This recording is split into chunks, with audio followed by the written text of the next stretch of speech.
It gives me a high praise for the Telmar brand, that they didn't make El Cheapo, and it wasn't just like, oh, we're going to rebrand everything and have like, you know, this is genuine. This is really well made.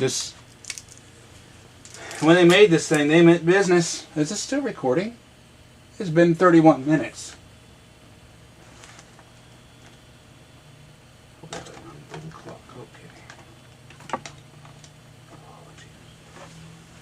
Oh, good. We got a nice pilot light. It has a nice red glow, although I bet it's on the camera is not the same. Yeah, it's all bright and whitish looking on the camera, but it has a nice red glow. Now let's first try putting it in play. First of all, we don't have any operation. And I don't know why. Unless it's got a tape sensor. But we don't see anything operate, even though our pilot light is running.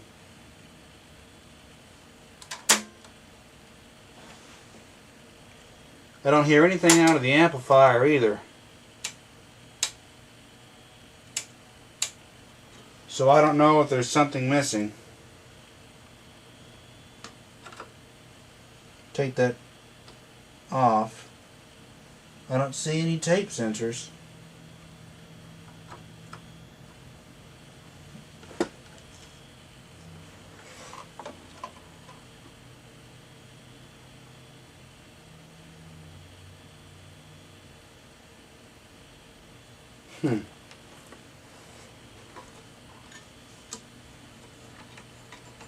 Take off this piece here and see what's inside.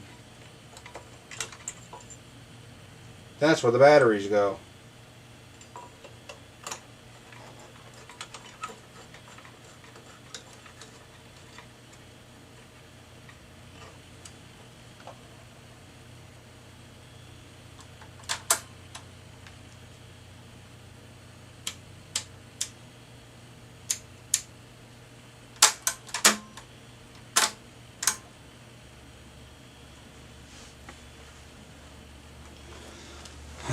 I don't know why it's not doing anything aside from the pilot light being on, showing that it's receiving power.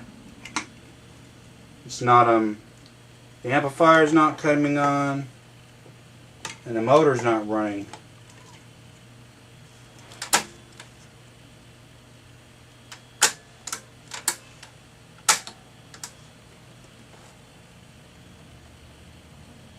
Put it in play. The meter doesn't register for the battery.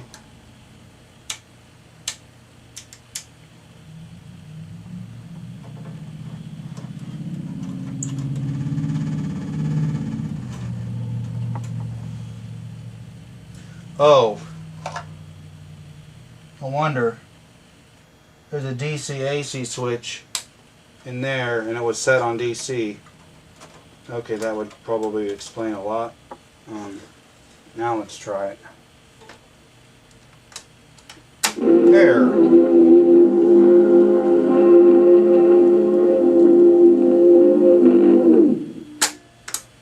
Okay, let's put on a cap stand. How about that? Let's increase our speed.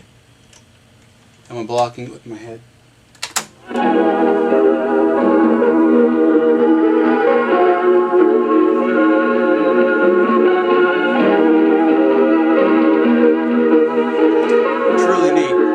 Telmar is working here. Let's try rewind. Yes, it rewinds. Hear a hum, so it's going to need a new filter cap. Brakes are good. Fast forward. Good brakes. Wow. This is so cool. I am curious as how the mechanics in this are going to be like, because the way the buttons and everything are going, it's just like really, really intriguing. The way that the controller is acting, the way that it's moving. I don't know how the average Joe, they probably wouldn't care anything, but to a tape recorder enthusiast, it's pretty intriguing. I bet Clyde Sight would dig the mechanics, whatever they're going to be. I bet Clyde Sight would love it. Okay, let's fast forward a little past that amazing song.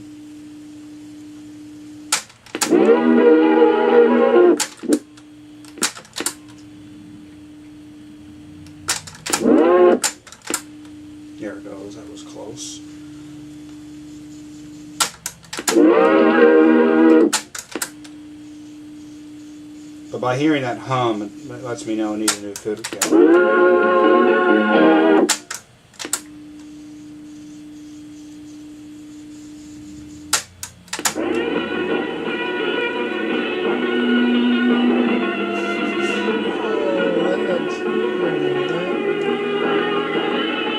Amplifier's not that loud, so it's going to need to do capacitors. I have an old Philips microphone here. Let's use it. Oh, you don't. Testing 1. Nothing's picking up on the meter. Nothing on the meter. Okay. Nothing's on the meter. So it's not picking up anything.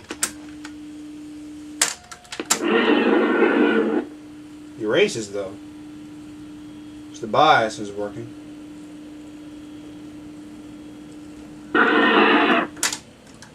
Okay, well, it's probably just a bunch of leaky capacitors. But the meter wasn't registering at all, so it wasn't even coming in to begin with. But playback works, although the amplifier is a little not that strong, so it's an obvious sign of capacitors. The meter does work because it goes on whenever it goes to a good mode whenever you're running it on playback, so you know that the meter's not the issues. It's just playing out. It's not passing the signal on recording. But I am eager, very eager, to get this machine restored to the nearest to perfect working condition as I possibly can, because this is just unbelievable. An unbelievable acquiring this machine here. The all-metal case and the way it looks, the quality that's put into it is definitely very good. And this old Telmar from the 60s. It's in flawless shape aside from a slight nick from the paint right there. That's a little disappointing, but definitely a machine worth saving. Something that's built really well, definitely. This is an example of quality manufacture.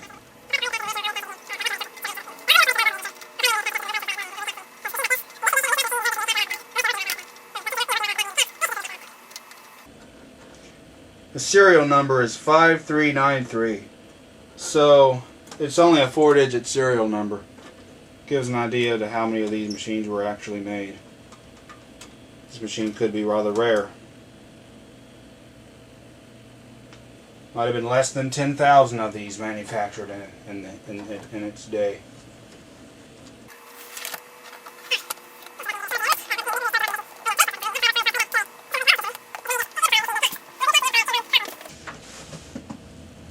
Okay, I believe that's it for the first box, because I remember he told me that there are 2 recorders per box. Let's get to opening the other box. Spats Bear's favorite object again, the box.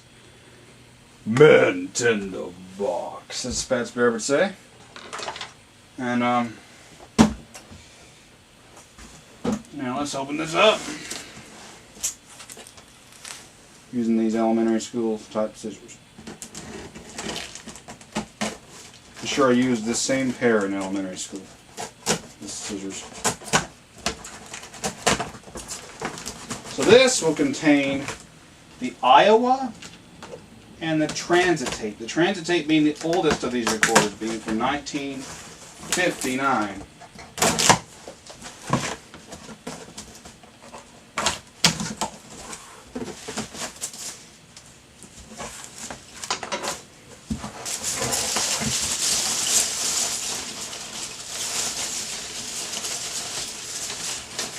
Okay, I feel there's 2 side-by-side things here. Message, but it's clipped up to it.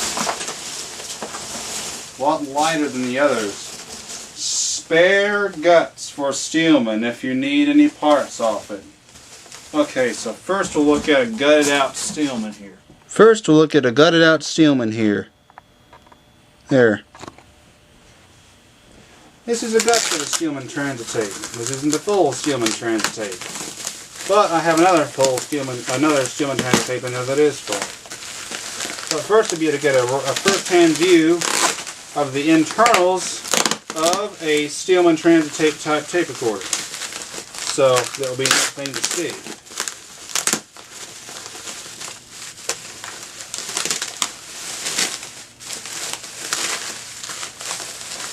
And maybe, just maybe, I'll be able to repair even this part. And then I could construct my own case for it. Because apparently everything's here. As you can see, it's about the size of a shoebox cassette recorder, but a little bit wider. Now, of course, they have plastic on this part. Now, I think it's metal, plastic, or no, maybe just a plastic case there. Has some cracks in it because it's clear plastic. It seems like that kind of plastic tends to get brittle. But yeah, we have a Steelman Transit tape part here. We see a metal case, Alnico magnet on the speaker, and the flywheel as well. There's a motor drive system for the Steelman. Very nice little system. Belt here, which is still intact, all the way from 1959, assuming it wasn't replaced since then. So we have a big old selector switch on this side.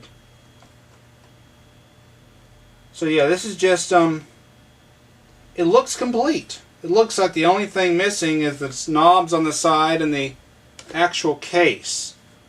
So if I get this part to work and the other part to work, chances are I will maybe build a wooden case and have wood on the sides and on the back and on maybe some wood right there. And I'll get some knobs to go in here, and I can build a case for a custom case for this one, which would be really neat. Be a fun little project. And then the complete Steelman Transit tape. Let's see about that one.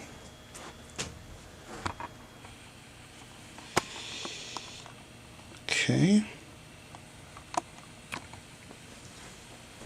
Sure it's still recording. It is? Oh wait, I just see that doesn't have the reel tables with it. Okay, that could be an issue then. It won't really be able to be usable without the reel tables on the one that has been gutted out. So I wouldn't be able to restore that one. That will just be parts. Okay, here is probably here's another machine. Okay, here's the full Steelman, the complete Steelman. Now it's in a box. Now look, this is the original box. So being that it's in the original box, I'm assuming there's a chance that it might be mint. So I want to go ahead and warn Spatsberry beforehand of what's about to be seen. Mint in the box. Deep in the box. This looks to be the original box. Looks like even the box is in good shape for being something from 1959 year, as they wrote right on there.